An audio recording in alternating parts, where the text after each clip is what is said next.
Punjabi radio USA ਸੁਣ ਰਹੇ ਸਾਰੇ ਹੀ ਸਰੋਤਿਆਂ ਨੂੰ ਮੇਰੇ ਜਗਮੋਹਨ ਸਿੰਘ ਵੱਲੋਂ ਪਿਆਰ ਭਰੀ ਸਤਿ ਸ਼੍ਰੀ ਅਕਾਲ।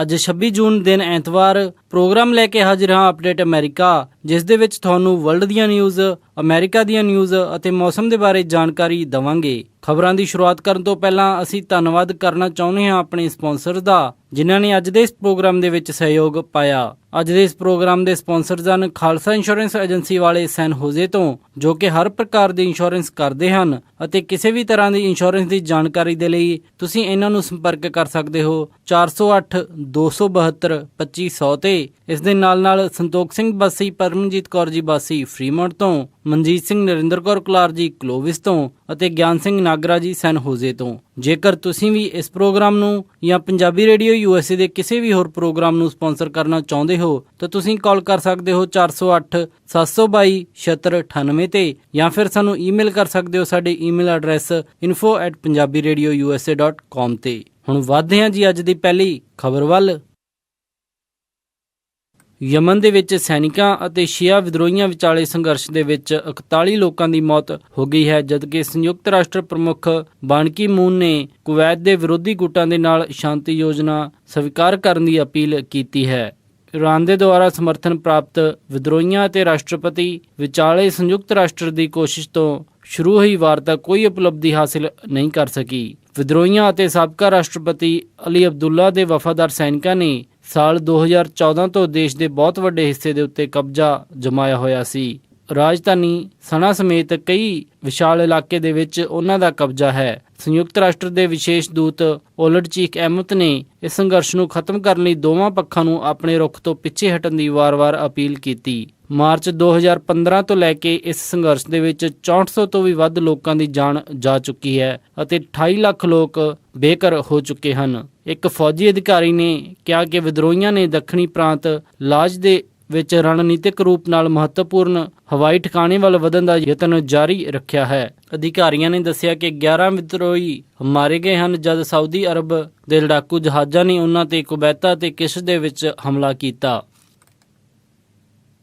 ਕੋਲੋਰਾਡੋ ਦੇ ਵਿੱਚ ਇੱਕ ਐਮਟਰੈਕ ਟ੍ਰੇਨ ਇੱਕ ਵਹੀਕਲ ਦੇ ਵਿੱਚ ਜਾ ਟਕਰਾਈ, ਜਿਸ ਦੇ ਨਾਲ 5 ਲੋਕਾਂ ਦੀ ਮੌਤ ਹੋ ਗਈ ਹੈ। ਸਟੇਟ ਪੁਲਿਸ ਦੇ ਮੁਤਾਬਿਕ ਇਹ ਘਟਨਾ ਐਤਵਾਰ ਸਵੇਰੇ ਹੋਈ। ਇਸ ਘਟਨਾ ਦੇ ਵਿੱਚ ਜੋ 2 ਲੋਕ ਮਾਰੇ ਗਏ ਉਹ ਅਡਲਟ ਸਨ ਅਤੇ 4 ਬੱਚੇ ਇਸ ਦੇ ਵਿੱਚ ਸ਼ਾਮਿਲ ਸਨ। ਇਹਨਾਂ 4 ਬੱਚਿਆਂ ਦੇ ਵਿੱਚੋਂ 3 ਬੱਚੇ ਮਾਰੇ ਗਏ ਹਨ ਅਤੇ ਇੱਕ ਲੜਕੀ ਦੀ ਜਾਨ ਬਚੀ ਹੈ, ਜਿਸ ਦੀ ਹਾਲਤ ਕਾਫੀ ਨਾਜ਼ੁਕ ਬਣੀ ਹੋਈ ਹੈ। ਉਸਨੂੰ ਹੈਲੀਕਾਪਟਰ ਦੇ ਦੁਆਰਾ ਹਸਪੀਟਲ ਦੇ ਵਿੱਚ ਪਹੁੰਚਾਇਆ ਗਿਆ। ਰੇਲਵੇ ਅਧਿਕਾਰੀਆਂ ਨੇ ਦੱਸਿਆ ਕਿ ਇਹ ਵਹੀਕਲ ਟ੍ਰੇਨ ਟਰੈਕ ਦੇ ਉੱਤੇ ਬਿਲਕੁਲ ਟ੍ਰੇਨ ਦੇ ਟਾਈਮ ਦੇ ਕੋਲ ਆ ਕੇ ਰੁਕ ਗਿਆ ਸੀ। ਸਟੇਟ ਪੁਲਿਸ ਨੇ ਦੱਸਿਆ ਕਿ ਇਸ ਮਾਮਲੇ ਦੇ ਵਿੱਚ ਹਜੇ ਜਾਂਚ ਚੱਲ ਰਹੀ ਹੈ ਅਤੇ ਹਾਦਸੇ ਦਾ ਕਾਰਨ ਪੂਰੀ ਤਰ੍ਹਾਂ ਨਹੀਂ ਪਤਾ ਚੱਲਿਆ। ਇਹ ਟ੍ਰੇਨ ਸ਼ਿਕਾਗੋ ਤੋਂ ਲਾਸ ਐਂਜਲਸ ਆ ਰਹੀ ਸੀ, ਜਿਸ ਦੇ ਵਿੱਚ 286 ਯਾਤਰੀ ਸਵਾਰ ਸਨ।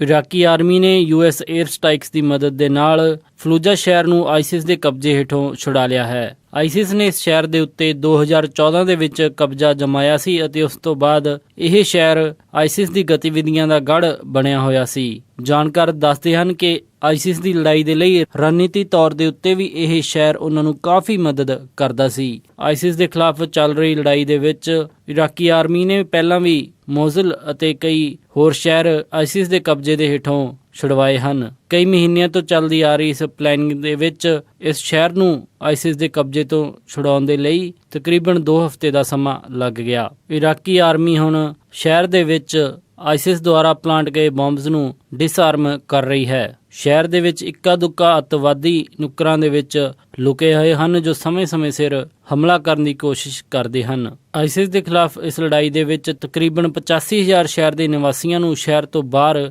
ਗੌਰਮੈਂਟ ਦੁਆਰਾ ਚਲਾਏ ਜਾ ਰਹੇ ਕੈਂਪ ਦੇ ਵਿੱਚ ਰੱਖਿਆ ਗਿਆ ਹੈ। ਯੂਰਪ ਦੇ ਵਿੱਚ ਹੋਏ ਰੈਫਰੈਂਡਮ ਦੇ ਵਿੱਚ, ਜਿਸ ਦੇ ਵਿੱਚ ਬ੍ਰਿਟੇਨ ਨੇ ਯੂਰਪੀਅਨ ਯੂਨੀਅਨ ਤੋਂ ਬਾਹਰ ਰਹਿਣ ਦਾ ਫੈਸਲਾ ਕੀਤਾ ਹੈ, ਇਸ ਨੂੰ ਦੇਖਦੇ ਹੋਏ ਡੋਨਲਡ ਟਰੰਪ ਨੇ ਕਾਫੀ ਖੁਸ਼ੀ ਮਨਾਈ ਸੀ ਅਤੇ ਉਹਨਾਂ ਨੇ ਇਸ ਦੇ ਹੱਕ ਦੇ ਵਿੱਚ ਕਾਫੀ ਟਵੀਟਸ ਵੀ ਜਾਰੀ ਕੀਤੇ ਸਨ। ਹਿਲਰੀ ਕਲਿੰਟਨ ਦੇ ਪ੍ਰੈਜ਼ੀਡੈਂਸ਼ੀਅਲ ਕੈਂਪੇਨ ਨੇ ਇਸ ਦੇ ਉੱਤੇ ਟਿੱਪਣੀ ਕਰਦੇ ਹੋਏ ਇੱਕ ਐਡ ਜਾਰੀ ਕੀਤੀ ਹੈ। ਇਸ ਐਡ ਦੇ ਵਿੱਚ ਦਿਖਾਇਆ ਗਿਆ ਹੈ ਕਿ ਇੱਕ ਰੀਅਲ estate ਡਿਵੈਲਪਰ ਕਿਵੇਂ ਬ੍ਰਿਟਿਸ਼ ਕਰੰਸੀ ਦੇ ਹੇਠਾਂ ਡਿੱਗਣ ਅਤੇ ਬ੍ਰਿਟੇਨ ਦੇ ਯੂਰਪੀਅਨ ਯੂਨੀਅਨ ਤੋਂ ਬਾਹਰ ਹੋਣ ਦੇ ਲਈ ਖੁਸ਼ੀ ਮਨਾਉਂਦਾ ਹੈ, ਕਿਉਂਕਿ ਇਹ ਸਭ ਘਟਨਾਵਾਂ ਉਸ ਰੀਅਲ estate ਡਿਵੈਲਪਰ ਦੇ ਗੋਲਫ ਕੋਰਸ ਦੇ ਬਿਜ਼ਨਸ ਨੂੰ ਫਾਇਦਾ ਪਹੁੰਚਾਉਂਦੀਆਂ ਹਨ, ਜੋ ਕਿ ਸਕਾਟਲੈਂਡ ਦੇ ਵਿੱਚ ਸਥਿਤ ਹੈ। ਬਿਨਾਂ ਡੋਨਲਡ ਟਰੰਪ ਦਾ ਨਾਮ ਲੈਂਦੇ ਹੋਏ ਇਹ ਐਡ ਹਿਲਰੀ ਕਲਿੰਟਨ ਦੇ ਕੈਂਪੇਨ ਵੱਲੋਂ ਜਾਰੀ ਕੀਤੀ ਗਈ। ਇਸ ਐਡ ਦੇ ਵਿੱਚ ਇਹ ਵੀ ਕਿਹਾ ਗਿਆ ਕਿ ਹਰ ਰਾਸ਼ਟਰਪਤੀ ਨੂੰ ਵਰਲਡ ਲੈਵਲ ਦੇ ਉੱਤੇ ਹੋਣ ਵਾਲੀਆਂ ਇਵੈਂਟਸ ਦੀ ਚਿੰਤਾ ਰਹਿੰਦੀ ਹੈ, ਪਰ ਡੋਨਲਡ ਟਰੰਪ ਸਿਰਫ ਆਪਣੇ ਬਿਜ਼ਨਸ ਦਾ ਫਾਇਦਾ ਸੋਚ ਰਹੇ ਹਨ।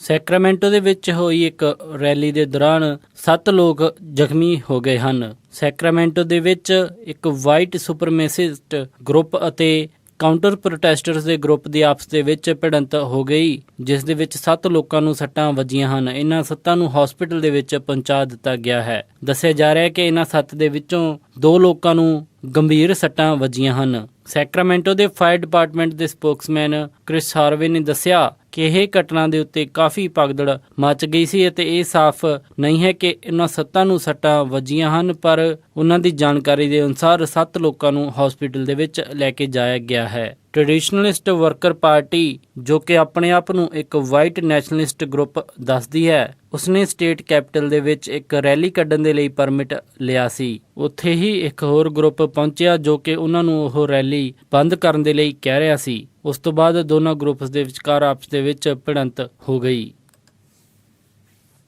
ਐਂਟੀਓਕ ਦੇ ਵਿੱਚ ਕੱਲ ਇੱਕ ਸਿਗਰਟ ਤੋਂ ਲੱਗੀ ਅੱਗ ਕਾਰਨ ਪੂਰਾ ਘਰ ਖਤਮ ਹੋ ਗਿਆ। ਕਿਸੇ ਨੇ ਜਲਦੀ ਸਿਗਰਟ ਸੁੱਕੀ ਝਾੜੀਆਂ ਦੇ ਵਿੱਚ ਸਿੱਟ ਦਿੱਤੀ, ਜਿਸ ਤੋਂ ਬਾਅਦ ਉੱਥੇ ਅੱਗ ਫੈਲ ਗਈ। ਇਸ ਅੱਗ ਨੇ ਬਾਅਦ ਦੇ ਵਿੱਚ ਪੂਰੇ ਘਰ ਨੂੰ ਘੇਰ ਲਿਆ। ਜਦੋਂ ਫਾਇਰ ਆਫੀਸ਼ੀਅਲਸ ਉੱਥੇ ਪਹੁੰਚੇ ਤਾਂ ਉਹਨਾਂ ਨੂੰ ਤੇਜ਼ ਹਵਾਵਾਂ ਅਤੇ ਹਾਈ ਟੈਂਪਰੇਚਰ ਦਾ ਸਾਹਮਣਾ ਕਰਨਾ ਪਿਆ, ਜਿਸ ਦੇ ਕਰਕੇ ਅੱਗ ਬੁਝਾਉਣ ਦੇ ਵਿੱਚ ਕਾਫੀ ਦਿੱਕਤ ਆ ਰਹੀ ਸੀ। ਇਸ ਅੱਗ ਵਾਲੀ ਘਟਨਾ ਦੇ ਕਰਕੇ 30 ਘਰਾਂ ਨੂੰ ਖਾਲੀ ਕਰਵਾਇਆ ਗਿਆ ਅਤੇ 5 ਹੋਰ ਘਰਾਂ ਨੂੰ ਥੋੜਾ ਬਹੁਤ ਨੁਕਸਾਨ ਹੋਇਆ ਸੀ। ਜਦੋਂ ਪੁਲਿਸ ਅਧਿਕਾਰੀ ਲੋਕਾਂ ਨੂੰ ਬਾਹਰ ਕੱਢ ਕੇ ਘਰ ਖਾਲੀ ਕਰਵਾ ਰਹੇ ਸਨ ਤਾਂ ਉਹਨਾਂ ਨੂੰ ਇੱਕ ਘਰ ਦੇ ਵਿੱਚ ਇਲੀਗਲ ਮੈਰੀਜੁਆਨਾ ਉਗਾਉਣ ਦਾ ਪਤਾ ਚੱਲਿਆ। ਇਸ ਮਾਮਲੇ ਦੇ ਵਿੱਚ ਗ੍ਰਿਫਤਾਰੀ ਵੀ ਕੀਤੀ ਗਈ ਹੈ।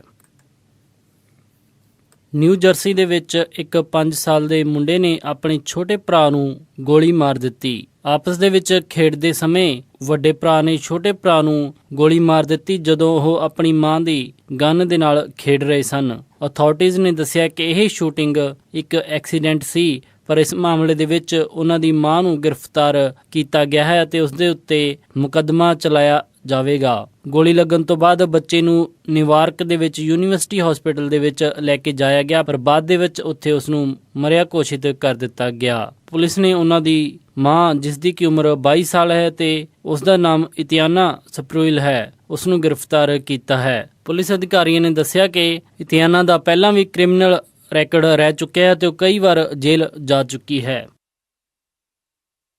ਇਹ ਸਨ ਅੱਜ ਦੀਆਂ ਕੁਝ ਖਾਸ ਖਬਰਾਂ। ਹੁਣ ਵੱਧਦੇ ਹਾਂ ਜੀ ਮੌਸਮ ਦੀ ਜਾਣਕਾਰੀ ਦੇ ਵੱਲ। ਸੋਮਵਾਰ ਨੂੰ ਸੈਨ ਹੋਜ਼ੇ ਦੇ ਵਿੱਚ ਹਾਈ ਟੈਂਪਰੇਚਰ ਰਹੇਗਾ 92 ਡਿਗਰੀ ਅਤੇ ਲੋ ਟੈਂਪਰੇਚਰ 60 ਡਿਗਰੀ। ਸੈਨ ਫਰਾਂਸਿਸਕੋ ਦੇ ਵਿੱਚ 73 ਡਿਗਰੀ ਹਾਈ ਅਤੇ ਰਾਤ ਨੂੰ 55 ਡਿਗਰੀ ਲੋ। ਸੈਕਰਾਮੈਂਟੋ ਦੇ ਵਿੱਚ 105 ਡਿਗਰੀ ਹਾਈ ਅਤੇ ਰਾਤ ਨੂੰ 65 ਡਿਗਰੀ ਲੋ। ਯੂਬਾ ਸਿਟੀ ਦੇ ਵਿੱਚ 105 ਡਿਗਰੀ ਹਾਈ ਅਤੇ ਰਾਤ ਨੂੰ 67 ਡਿਗਰੀ ਲੋ। ਸਟਾਕਟਨ ਦੇ ਵਿੱਚ 104 ਡਿਗਰੀ ਹਾਈ ਅਤੇ ਰਾਤ ਨੂੰ 65 ਡਿਗਰੀ ਲੋ। ਟ੍ਰੇਸੀ ਦੇ ਵਿੱਚ 103 ਡਿਗਰੀ ਹਾਈ ਅਤੇ ਰਾਤ ਨੂੰ 67 ਡਿਗਰੀ ਲੋ। ਮੋਡੈਸਟੋ ਦੇ ਵਿੱਚ 105 ਡਿਗਰੀ ਹਾਈ ਅਤੇ ਰਾਤ ਨੂੰ 67 ਡਿਗਰੀ ਲੋ। ਫ੍ਰੈਜ਼ਨੋ ਦੇ ਵਿੱਚ 107 ਡਿਗਰੀ ਹਾਈ ਅਤੇ ਰਾਤ ਨੂੰ 71 ਡਿਗਰੀ ਲੋ। ਬੇਕਰਸਫੀਲਡ ਦੇ ਵਿੱਚ 106 ਡਿਗਰੀ ਹਾਈ ਅਤੇ ਰਾਤ ਨੂੰ 76 ਡਿਗਰੀ ਲੋ। ਲਾਸ ਐਂਜਲਸ ਦੇ ਵਿੱਚ 99 ਡਿਗਰੀ ਹਾਈ ਅਤੇ ਰਾਤ ਨੂੰ 68 ਡਿਗਰੀ ਲੋ। ਟਰਕੀ ਦੇ ਵਿੱਚ 87 ਡਿਗਰੀ ਹਾਈ ਅਤੇ ਰਾਤ ਨੂੰ 46 ਡਿਗਰੀ ਲੋ। ਸਾਊਥ ਲੇਕ ਟਾਹੋ ਦੇ ਵਿੱਚ 85 ਡਿਗਰੀ ਹਾਈ ਅਤੇ ਰਾਤ ਨੂੰ 44 ਡਿਗਰੀ ਲੋ। ਪੋਰਟਲੈਂਡ ਓਰੇਗਨ ਦੇ ਵਿੱਚ 88 ਡਿਗਰੀ ਹਾਈ ਅਤੇ ਰਾਤ ਨੂੰ 56 ਡਿਗਰੀ ਲੋ। ਸੈਟਲ ਦੇ ਵਿੱਚ 81 ਡਿਗਰੀ ਹਾਈ ਅਤੇ ਰਾਤ ਨੂੰ 57 ਡਿਗਰੀ ਲੋ। ਫਲੈਗਸਟੈਫ ਐਰੀਜ਼ੋਨਾ ਦੇ ਵਿੱਚ 85 ਡਿਗਰੀ ਹਾਈ ਅਤੇ ਰਾਤ ਨੂੰ 55 ਡਿਗਰੀ ਲੋ। ਸਾਲਟ ਲੇਕ ਸਿਟੀ ਯੂਟਾ ਦੇ ਵਿੱਚ 101 ਡਿਗਰੀ ਹਾਈ ਅਤੇ ਰਾਤ ਨੂੰ 71 ਡਿਗਰੀ ਲੋ। ਸ਼ਿਕਾਗੋ ਦੇ ਵਿੱਚ 92 ਡਿਗਰੀ ਹਾਈ ਅਤੇ ਰਾਤ ਨੂੰ 65 ਡਿਗਰੀ ਲੋ। ਨਿਊਯਾਰਕ ਦੇ ਵਿੱਚ 81 ਡਿਗਰੀ ਹਾਈ ਅਤੇ ਰਾਤ ਨੂੰ 70 ਡਿਗਰੀ ਲੋ। ਕੈਨੇਡਾ ਟੋਰਾਂਟੋ ਦੇ ਵਿੱਚ 30 ਡਿਗਰੀ ਸੈਲਸੀਅਸ ਹਾਈ ਅਤੇ ਰਾਤ ਨੂੰ 16 ਡਿਗਰੀ ਸੈਲਸੀਅਸ ਲੋ। ਵਿਨੀਪੈਗ ਦੇ ਵਿੱਚ 22 ਡਿਗਰੀ ਸੈਲਸੀਅਸ ਹਾਈ ਅਤੇ ਰਾਤ ਨੂੰ 12 ਡਿਗਰੀ ਸੈਲਸੀਅਸ ਲੋ। ਕੈਲਗਰੀ ਦੇ ਵਿੱਚ 25 ਡਿਗਰੀ ਸੈਲਸੀਅਸ ਹਾਈ ਅਤੇ ਰਾਤ ਨੂੰ 12 ਡਿਗਰੀ ਸੈਲਸੀਅਸ ਲੋ। ਵੈਨਕੂਵਰ ਦੇ ਵਿੱਚ 25 ਡਿਗਰੀ ਸੈਲਸੀਅਸ ਹਾਈ ਅਤੇ ਰਾਤ ਨੂੰ 16 ਡਿਗਰੀ ਸੈਲਸੀਅਸ ਲੋ। ਅੰਮ੍ਰਿਤਸਰ ਦੇ ਵਿੱਚ 40 ਡਿਗਰੀ ਸੈਲਸੀਅਸ ਹਾਈ ਅਤੇ ਰਾਤ ਨੂੰ 29 ਡਿਗਰੀ ਸੈਲਸੀਅਸ ਲੋ। ਮੈਲਬਰਨ ਆਸਟ੍ਰੇਲੀਆ ਦੇ ਵਿੱਚ 11 ਡਿਗਰੀ ਸੈਲਸੀਅਸ ਹਾਈ ਅਤੇ ਰਾਤ ਨੂੰ 6 ਡਿਗਰੀ ਸੈਲਸੀਅਸ ਲੋ। ਲੰਡਨ ਦੇ ਵਿੱਚ 19 ਡਿਗਰੀ ਸੈਲਸੀਅਸ ਹਾਈ ਅਤੇ ਰਾਤ ਨੂੰ 11 ਡਿਗਰੀ ਸੈਲਸੀਅਸ ਲੋ। ਬਰਲਿਨ ਦੇ ਵਿੱਚ 23 ਡਿਗਰੀ ਸੈਲਸੀਅਸ ਹਾਈ ਅਤੇ ਰਾਤ ਨੂੰ 14 ਡਿਗਰੀ ਸੈਲਸੀਅਸ ਲੋ।